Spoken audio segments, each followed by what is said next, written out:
Au-dessus du port d'Erris se dresse une rangée de petites maisons blanchies par les éléments, et en contrebas un parking dans lequel la Toyota Prius de Becker pénètre à 11h23.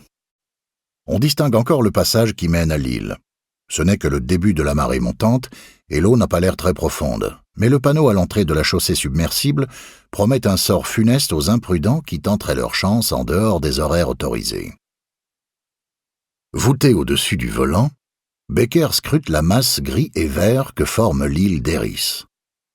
Sur la pointe sud-est, il devine une tache blanche, la maison de Vanessa, si proche et pourtant inatteignable. La prochaine marée basse est à 20h, ce qui signifie qu'il ne pourra pas traverser avant 17h.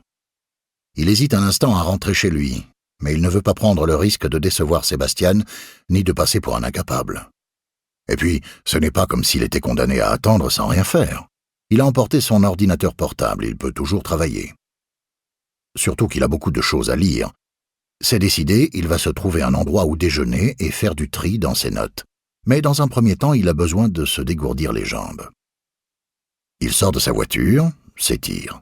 Un vent frais souffle en bourrasque depuis la mer.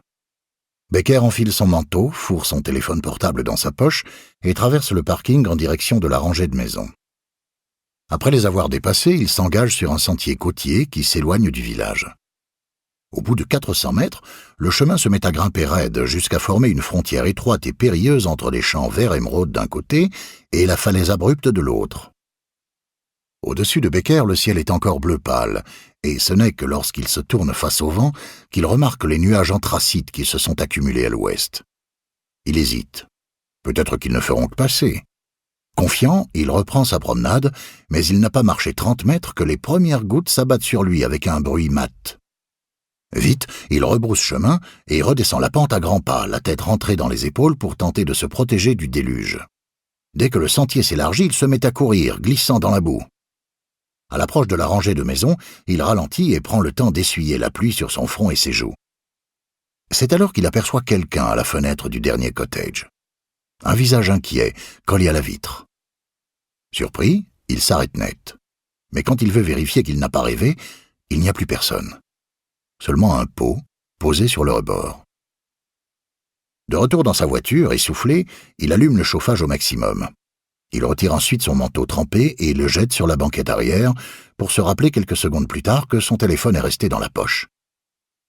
Après avoir essuyé la buée sur ses verres de lunettes avec sa chemise et effectué quelques contorsions, il parvient à le récupérer et constate, soulagé, qu'il a assez de réseau pour accéder à sa Dropbox et aux documents qui y sont sauvegardés.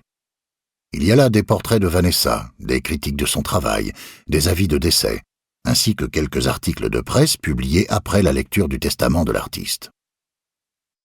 The Times, 4 mars 2017.